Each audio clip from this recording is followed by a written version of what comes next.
What exactly makes a great Joker performance? Because honestly, on paper, the Joker shouldn't work as well as he does. And think about it from an actor's perspective. You're asked to play a character with no fixed origin story, identity, moral code, and depending on the version, not even a real name. He laughs when other people scream. He weaponizes humor. He turns violence into theater. He's supposed to be funny, terrifying, repulsive, unpredictable, intelligent, childish, philosophical, and completely insane. Most of the time, all of those things simultaneously. That's practically a nightmare role to play in the best way possible. Because bad Joker performances can become cosplay fairly quickly. It can easily become a laugh, voice, crazy eyes, twitchiness, and all at the same time, without actually capturing the essence of who the Joker is. But a great Joker performance feels like something else entirely. It's not just the edgy line delivery. When the performance lands, it feels like the actor has found a human beneath the mythology, and then a monster beneath the human being, and then somehow made those aspects of this entity entertainment. So today I want to talk about what exactly makes a great Joker performance from an acting perspective. Primarily, I'd like to focus on Heath Ledger's Joker, largely because that's seen as the golden standard for Joker performances even to this day. But we're also going to cover other versions of the Joker that I think are very good, such as Hamill, Nicholson, Cameron Monaghan, and my good buddy Jackson Trent. Because while Ledger is probably the most iconic and arguably the best, I think each of them also brings something incredibly special from an acting perspective that's really worth talking about here. Nicholson gives theatrical command. Hamill gives vocal architecture. Monaghan gives transformation and psychological escalation. My buddy Jackson shows how to do all of that without having a multi-million-dollar company behind you. And Ledger gives us the entire terrifying equation all at once. So let's break down what the great ones perfectly understand. The Joker's not great because he's crazy. He's great because every great Joker actor knows exactly what kind of crazy they're playing. I think the first mistake a lot of actors might make attempting to play the Joker is just to play insanity. Sounds obvious, but it's actually the biggest trap in the role. When an actor tries to play crazy, the performance usually becomes external. They widen their eyes, they make random sporadic gestures, they laugh at inappropriate times, they change their voice, but for no apparent reason. They become loud, chaotic, and unpredictable, but not in a way that feels psychologically alive. You see, the problem is, randomness is boring when there's no logic behind it. The Joker can't just be random. He has to feel like he's operating on a logic that only he understands. I think this is precisely what makes Heath Ledger's Joker so mesmerizing. He doesn't feel like a man doing random things, or as he puts it, a dog chasing cars. He feels like a man with a worldview. A horrifying worldview, but a worldview nonetheless. He believes civilization is a performance, that morality is conditional. He believes that people are only as good as their circumstances allow them to be. And thus, he believes that the right amount of pressure can make anyone as crazy as he is, revealing the animal beneath the social mask. That belief system is what gives his performance structure. Ledger isn't playing chaos. He's playing a man who believes that chaos is the truth. That distinction matters, because once an actor understands Joker's psychology and philosophy, every choice becomes playable. The voice isn't just a funny voice. The posture isn't randomly selected. The laugh isn't just a laugh. They all become aspects of a deeper argument that the character is making. You see, I think, as a longtime comic fan, that the Joker is always trying to prove something, and that, for an actor, is gold. A character who wants something is playable. A character who's just crazy really isn't, or at least it's not as interesting. You see, Ledger's Joker wants to corrupt. He wants to expose. He wants to pull people from their lives into his framework of reality, and that is why the performance sucks the audience in. We're not just watching a villain commit crimes. We're watching a man run psychological experiments on an entire city. The genius of Heath Ledger's performance is that often his character looks uncontrolled, untamed, but every choice that he actually makes is very controlled. That's one of the paradoxes of acting. Sometimes the character is falling apart, but the actor has to be technically solid, dialed in. Ledger's Joker feels like he could do anything at any moment, but if you actually study the scenes, all of his choices are very intentional. I mean, look at the pencil scene, for example. Everyone remembers the violence. The pencil disappears, he takes over the scene, and now all of the eyeballs are on him. He has the power. But to me, the more interesting part is what happens after that. He doesn't rush. He takes a moment, he takes that silence and lets it breathe. He lets everyone process what just happened. Why? because the Joker understands that his power doesn't just come from the things he does, but how comfortable he is when and after he does them. When someone does something inhumane like that, and they're perfectly polished and comfortable afterwards, it's terrifying. And it's actually a nice juxtaposition to a lot of villains that we see. Most villains are going to try to terrify you with rage or brute force. Ledger's Joker terrifies you with the level of ease that he operates with. He walks into a room of mob bosses and criminals and operates as if he's the only one who gets the joke. That creates status. And status is one of the most important tools in the actor's kit when playing the Joker. The Joker has no institutional power. He's not a mayor or a king. He doesn't command military in a traditional sense, but when played well, he always somehow has status. He walks into a room and the temperature changes. Ledger does this through stillness as much as he does movement. He obviously has all of the famous physical tics. The lips, the tongue, the twitchiness, the shuffling walk. Even his hunched shoulders have become a staple in how people try to impersonate this version of the Joker. But the thing is, even with all of this movement and twitchiness, all of these tics, he still knows when to not move. And when he does freeze, the entire room tilts toward him. That is a technical skill. A lesser actor might think, the Joker is chaotic, so I need to move constantly. But Ledger understands that unpredictability is more impactful when it has contrast. If you're always moving, then movement becomes normal. But if you're sometimes still, then sudden movement becomes dangerous. And that's why his performance has rhythm.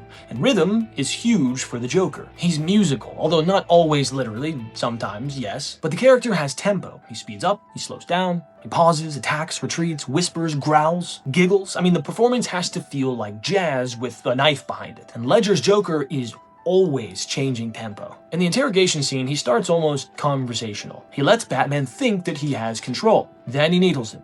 Then he laughs. Then he absorbs the violence. And then he reveals that the real game is being played somewhere else. The whole scene is a status reveal. Batman has the physical power, but Joker has the psychological power. And that's why the scene works. Ledger's not trying to be bigger than Christian Bale. He's trying to win by being more free. You see, Joker's superpower is his freedom. Batman is controlled, bound, disciplined, repressed. The Joker is loose, unashamed, unbound. He doesn't even need to protect an identity, because he doesn't have one, or at least not one that he cares to preserve. Even outside of the acting perspective, as a viewer, that contrast is incredible. Because Batman's mask is about containment, while the Joker's mask is about permission. And Ledger plays that permission with terrifying joy. Let's talk about the voice. Because just like every Batman actor has to do this, and it's a unique challenge for them, every Joker also has to solve the problem of the voice. You can't just speak like yourself and expect the character to land. But you also can't just do a Joker voice, because then it becomes more of an impression than a performance or a character. And I think the reason why Ledger's voice works so well, although it's drastically different from a lot of other Joker voices we've gotten, is because it feels psychologically connected to his body. His voice as the Joker has a dry, scraping quality, as if his voice is being dragged over broken glass. There are sudden pitch shifts. Sometimes he sounds amused, sometimes wounded, sometimes predatory, sometimes bored. And something really interesting that he does is he often places words in unexpected spots. That matters because the Joker's speech pattern should make the audience feel like they don't know what's going to come out of his mouth.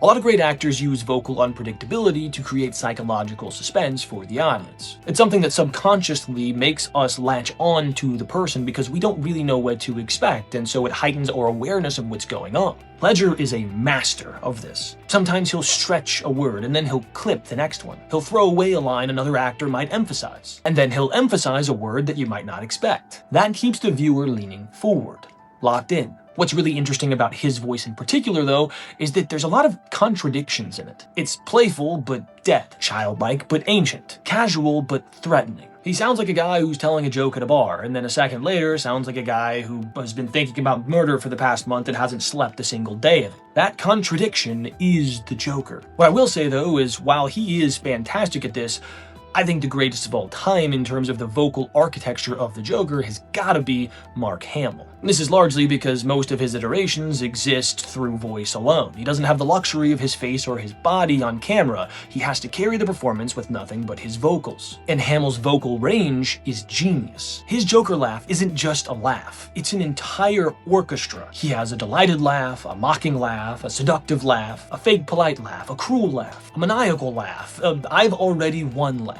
What Hamill understands is that laughter is dialogue, and this is a huge lesson for anybody setting out to play the Joker. The laugh can't just mean I'm crazy. It has to mean something specific. Sometimes a laugh is a weapon, sometimes it's armor, sometimes it's punctuation, sometimes it's seduction, and sometimes the character is just enjoying the horror of the moment. But the important part is, if the laugh always means the same thing, the audience gets numb to it. Hamill never lets that happen. Ledger never lets that happen. But the thing is, their Jokers are different as well. Ledger's laugh isn't as clean as Hamill's often becomes. It's more damaged, grungy, but that fits perfectly in Nolan's world. Hamill's Joker belongs in this eccentric, comic-like world of the Arkham games, whereas Ledger's feels like it belongs in a crime thriller with psychological rot under the floorboards. Both work because they're specific, and that's the key. You see, there is no correct Joker voice. There's just the voice that fits perfectly with the body and tone of the world that version exists in. Jack Nicholson's version is a totally different animal from Ledger's, and I think that's why it's also really useful to study here. Nicholson's Joker isn't trying to disappear the way that Ledger's is. He's grand, he's stylish, he's funny in a showman kind of way. There's gangster energy, old Hollywood energy, and vaudeville energy all wrapped into one. Where Ledger's Joker feels like a terrorist philosopher, Nicholson's Joker feels like a murderous entertainer. And that's not a criticism. That's the point. Nicholson's Joker understands spectacle. He wants an audience. He wants applause. He wants the room to know that he is the funniest and most dangerous person in it. And from an acting perspective, Nicholson shows just how important that enjoyment is. A Joker who doesn't fully enjoy himself usually fails. Now, that doesn't mean he has to be silly. Ledger's Joker is far more serious, but he still enjoys himself, just in a more unsettling way. Nicholson's Joker is more flamboyant. He savors the line. He savors the costume. He savors the entrance. He turns villainy into a performance art. This is somewhere else that I think actors can learn a lot from the Joker. The Joker is aware of presentation. He's not just doing things, he's staging them. That gives the actor permission to be theatrical, but theatrical doesn't mean fake. It means the character themselves is theatrical. Nicholson leans into that. He plays the character as though he's someone who knows he's being watched and enjoys it. His gestures are big. His face is overly expressive. His readings have punchline quality. He's dangerous, but he's having a blast. And that kind of performance requires not only the juxtaposition that we talked about earlier,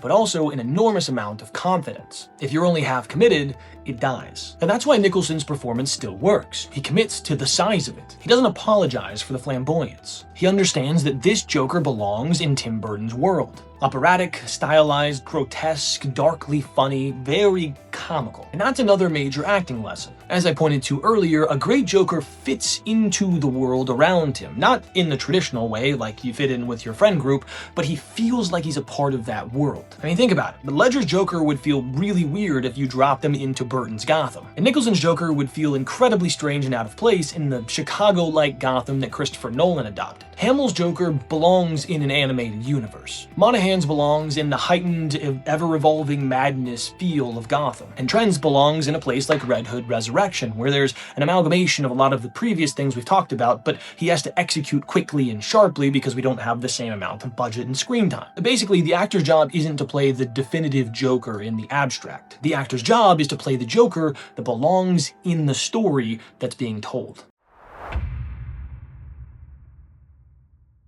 Monaghan is fascinating because he effectively gets to explore the Joker through stages. With Jerome and Jeremiah, he's not just one fixed version of the character. He's playing variations. One is more explosive, anarchical, and feral. The other is colder, more calculated, surgical. And that gives us as the audience a chance to see how different psychological engines can still both produce a Joker-like persona. That's really valuable from an actor's perspective because it shows that the Joker's not just an emotion. He's not just mania. He can be rage. He can be wounded pride. He can be narcissism. He can be intellectual contempt. He can be theatrical sadism. He can be a child demanding attention. Or he can be a genius testing the limits of everyone else's moral imagination. But Monaghan's work highlights the importance of transformation. The Joker often feels like he becomes more of himself as he becomes less human. That's a tricky thing to play. The actor has to let the audience feel the escalation. You need to see the seeds before the full flower blooms. Monaghan often plays his Joker with a sense of emergence. The eyes get wider or narrower, brighter or darker, depending on the version.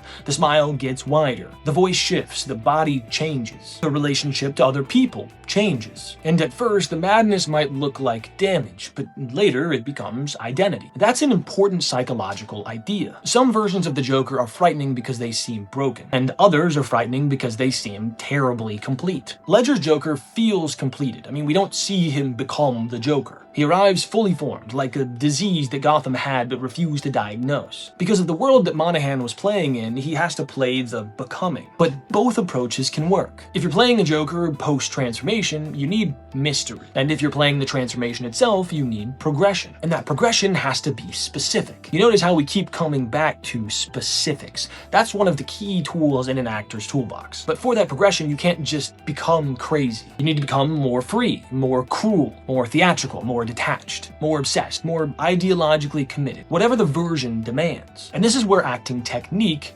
matters. An actor needs playable verbs to seduce, to test, to punish, to expose, to humiliate, to entertain, provoke, or corrupt. Those verbs keep the performance active. And the Joker as a character is almost never passive. Even when he's sitting still, he's doing something to the other person in the scene.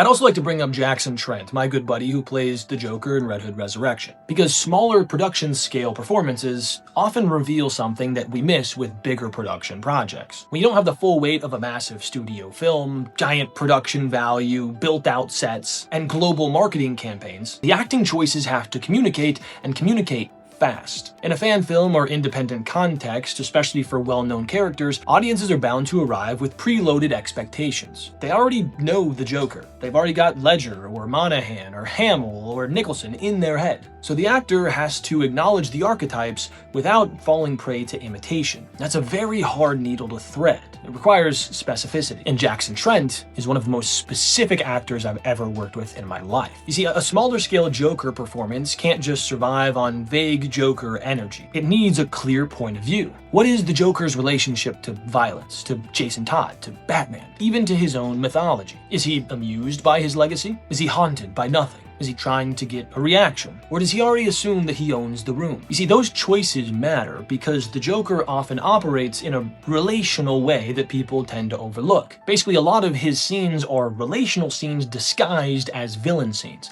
and Jackson nails this. You see, with Red Hood specifically, the Joker isn't just the clown prince of crime. He's trauma with a face. He's the man who turned Jason's life into before and after. This means that the actor can't just understand the Joker's chaos. He also has to understand the emotional damage that he represents for other people. And this is a different acting challenge than just be scary. Sometimes the Joker is scary because he's unpredictable. But with Jason, the Joker is scary because he's familiar. He's a nightmare that remembers his name. So for Jackson and other actors playing this role, the performance can live and die on relational precision. The Joker has to know exactly how to push Jason's buttons. He has to enjoy not just the violence, but the authorship. We as the audience have to feel that he loves the fact that he takes part in Jason's story, that he wrote it, he authored it. I mean, that is psychologically nasty. And if the actor plays that with proficiency like Jackson has, even a smaller scale production can land really well. Because one of the things that I think Jackson really gets, and every great Joker does,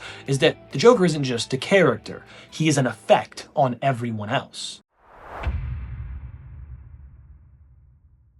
Now let's talk about why audiences are drawn to the Joker. Part of it is obvious. He's entertaining. He breaks rules. He says things that other characters are afraid to say. He turns every scene into a live wire. But psychologically, there's way more going on. The Joker taps into the shadow. In Jungian terms, the shadow is the part of the psyche that we reject, suppress, refuse to identify or engage with. The Joker is almost pure shadow. He's impulse without shame, cruelty without guilt, humor without empathy, freedom without responsibility. That's horrifying, but also incredibly magnetic. The viewer doesn't want to be him, necessarily.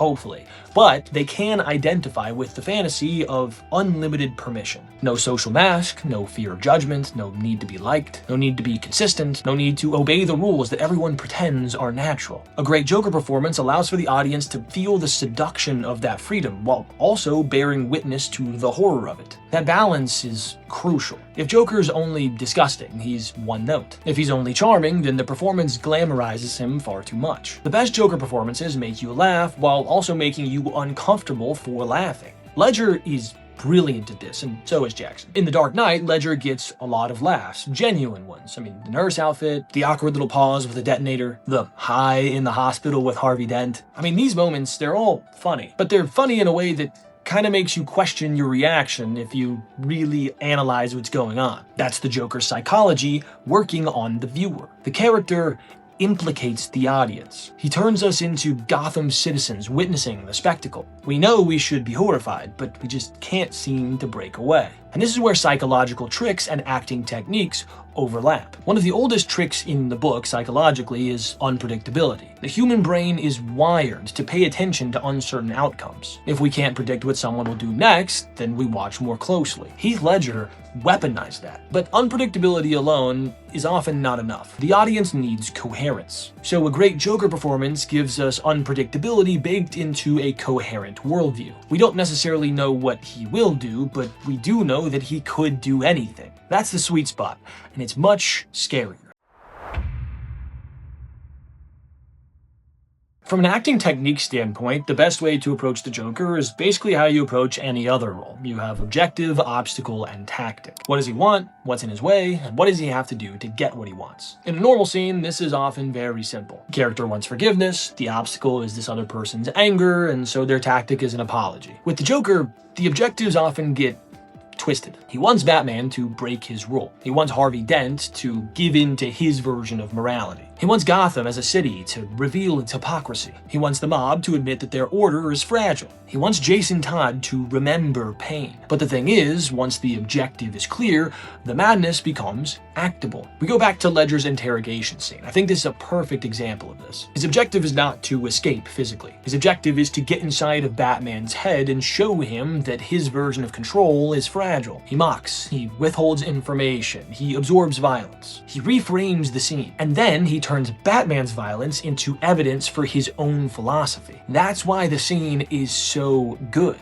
The Joker is losing the fight physically, but he's winning the fight psychologically. This is also why actors love to play villains. Villains often have permission to use more tactics. They can charm, lie, threaten, seduce, mock, flatter, confess, explode, collapse, and joke, all sometimes on the same page. The Joker is the ultimate tactic shifter, but again, the actor has to know what they're doing. Otherwise, it becomes noise. A great Joker performance should feel like the character is improvising, while the actor is executing perfectly a well-drawn-out score. That's the difference between looseness and sloppiness. Ledger feels loose.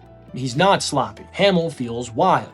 He's not sloppy. Nicholson feels huge, but he's not uncontrolled. Monaghan feels explosive, but he's not random. Trent feels like chaos embodied, but he's not lacking a path or a plan. That technical soundness is what allows for the audience to fall into the danger.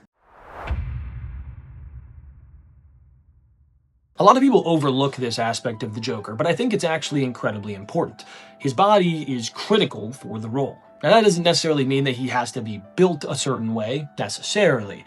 It's more about the physicality. Ledger's is iconic because of the asymmetrical nature of his physical performance. His shoulders roll forward, his head is forward slightly. His walk is unsettling, it feels loose and predatory at the same time. His hands sometimes hang almost corpse-like from his body, but then suddenly they become expressive and explosive. He doesn't move like a trained fighter. He moves like someone who doesn't care if they get hit. That's a very specific physical choice. I mean, Batman protects his body. Joker uses his body as bait. In the interrogation scene, it appears as if he almost feeds on being struck in the face. That shifts the power dynamic. Most people fear pain, and pain then gives the other person control. Joker removes that control entirely by enjoying the pain, or at the very least accepting it. For someone like Batman, who uses physical force as a means of taking control, it's destabilizing because what other methods can you use? besides breaking your one rule, which is exactly what the Joker wants him to do, therefore shifting the control back into the Joker's favor. His physical performance isn't just limited to that, though. He also creates one of Joker's most unique and interesting physical traits. He invades normal human boundaries. He gets too close, he leans in, he touches people, he licks his lips, he makes his own face uncomfortable to look at. He turns his body into a social violation. With Nicholson, his physicality is more presentational. He uses broad gestures, extreme facial control, a dancer-like showmanship. Monaghan uses sharpness and intensity, often making it feel like the physicality is being taken over by some internal combustion engine that's running the system. And Jackson takes a bit of all of these things. But for any actor taking on this role, the question is, what does the Joker believe about his body? Does he believe he's untouchable? Does he believe that pain is funny? Does he believe the world is a stage or that everyone's moving too slowly? Does he believe that his body is disposable? Ledger's Joker makes it feel like his body is just another weapon to be thrown into the game. That makes for a chilling performance and something that creates unique power shifts throughout the entirety of that film. On top of this, we have Joker's intelligence, which I think is something that's heavily underrated. The Joker cannot be dumb. He can act foolishly, he can act absurd, he can make jokes, but underneath all of that, the audience has to see a mind working. Ledger's eyes are a huge part of this. I think that this is something that a lot of actors take a long time to sort of grasp, and the great ones either get it intuitively or they eventually get to it technically. But the eyes are the windows to the soul, and so the eyes are super important for any performance, but specifically one like the Joker. There are scenes where his body is doing something crazy or grotesque, but his eyes are totally locked in. He's watching, calculating, studying, observing reactions. He's not detached from the room. In fact, he's hyper-attached. He sees everything. That's one of the things that makes the Joker incredibly dangerous. You see, a bad Joker plays the madness like absence, like nobody's home. But a great Joker plays the madness like too much presence. The Joker is a character who is painfully awake. He sees the cracks that other people ignore. He sees the hypocrisy, the fear, the ego, the weakness, and then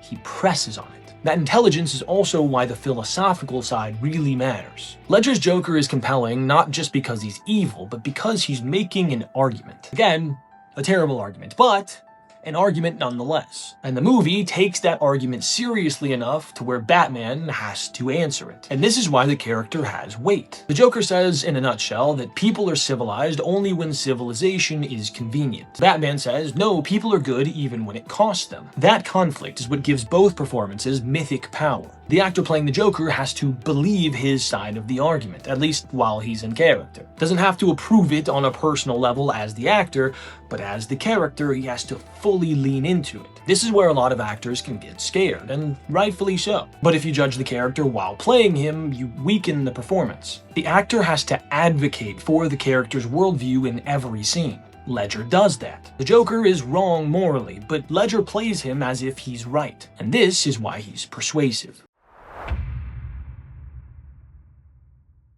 So what exactly does make a great Joker performance? It's not the makeup, it's not the laugh, it's not the scars, it's not the purple pinstripe suit. Those things certainly help, but only when they're attached to a real performance engine. A great Joker actor understands contradiction. The Joker is funny and terrifying, loose and precise, childlike and ancient, wounded and remorseless, theatrical and truthful. He is chaos with an objective, madness with a rhythm, a clown mask stretched over a psychological weapon. That's why the role is so difficult. You can't fake it with surface-level choices. The audience can feel if the actor is just playing crazy, but they can also feel when the actor has built a complete inner life, even if that inner life is monstrous. Ledger's Joker works because of every technical choice. Voice, body, rhythm, gaze, laugh, stillness, movement, humor. It all seems to come from the same rotten worldview. He's not just a collection of quirks. He's a completed character, and that's the difference. The great Joker actors don't ask, how can I be insane? They ask, what does this man believe? What does he want? What does he need from Batman? What does he find funny? What does he need from the audience? What is he trying to expose? What truth is he trying to put out there that he thinks everyone else is too afraid to say? Answer those questions, and the laughs start to mean something. And when the laugh means something, the Joker becomes more than just a villain. He becomes a test for Batman, for Gotham, for the actor. and for us watching. Because the scariest thing about a great Joker performance is he makes the chaos look fun. And for just a second, he makes the chaos make sense. And that's why, when the role is played right, we just can't look away. But that's my take. Now I want to hear yours. Who do you think gave the greatest Joker performance? I'm biased. It's my buddy Jackson Trent from Red Hood Resurrection. Heath Ledger is shortly behind that. But who is it for you? Is it Ledger, Nicholson, Monaghan, Hamill, someone else entirely? And also, what do you think is the most important ingredient that makes you love their performance so much? Is it the laugh, the posture, the insanity, the psychology, the physicality? What is it? Let me know in the comments below. And if you enjoyed this breakdown, make sure to like, subscribe, hit that notification bell, and stick around, because I want to do a lot more of these where I take a look at not just the performance itself, but also why the performance works, and what exactly great actors are doing under the hood when they bring these iconic characters to life.